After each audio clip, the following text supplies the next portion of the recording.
And now I'm going to read something called Hands and Feet that I wrote a few years ago.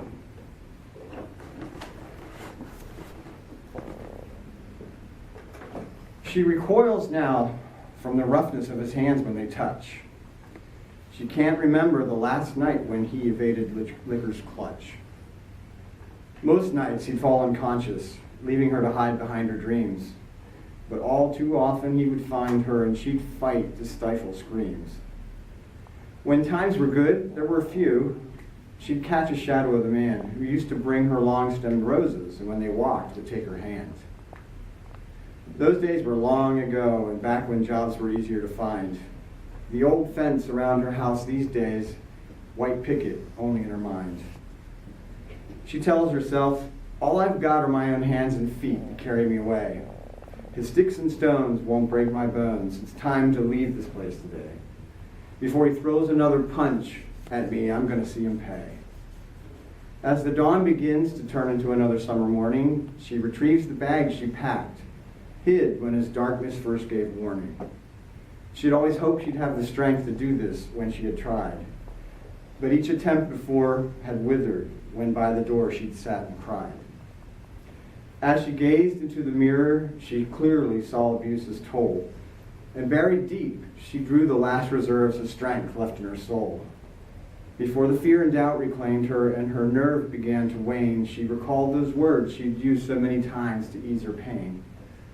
All I've got are my own hands and feet to carry me away. His sticks and stones have broke my bones. It's time to leave this place today. Before he throws another punch at me, I'm going to see him pay.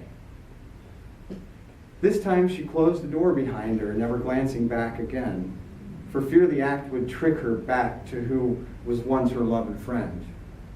With each step she took away from a house she once called home, those simple words became her cadence for a march on legs of foam. All I've got are my own hands and feet to carry me away. His sticks and stones have broke my bones. It's time to leave this place today. Before he throws another punch at me, I'm going to see him pay. All I've got are my own hands and feet to carry me away. His sticks and stones have broke my bones.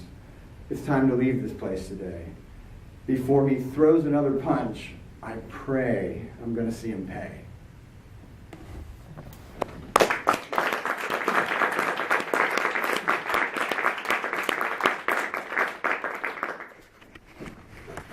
And now, Flip-Flop Man, which I also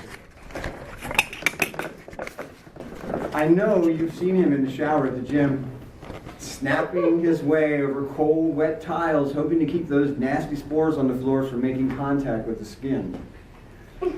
We men pretend we can't hear the squeaks of rubber soles slapping pink feet over the sounds of the steady streams when he steps in. I find it hard not to grin. So self-assured, how do these guys pull it off? Pasty flesh against neon hues, all that care to avoid gym germs if they put their feet back into those shoes. The cracked, weathered highs with their oat eaters peeking through, and then knee highs, one foot in gray, the other in blue. Now, if I must say, I am one of the most easygoing, non-judgmental types in the land. But before you shower, why not remove those glasses with the elastic band? And don't even get me started on those caked-on creams and clumps of sand.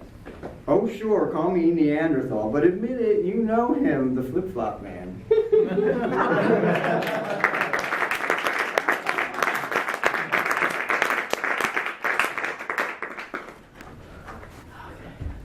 You're up here. Oh, wait, is that how you're welcoming your... Oh, and now... First of all, will you marry me? First of all, I'd like to introduce my partner to the stage, Don Martin. And would you hit the record button for us, Brian? Who is going to join me in a duet. Sorry. That whole thing just did not go that I know.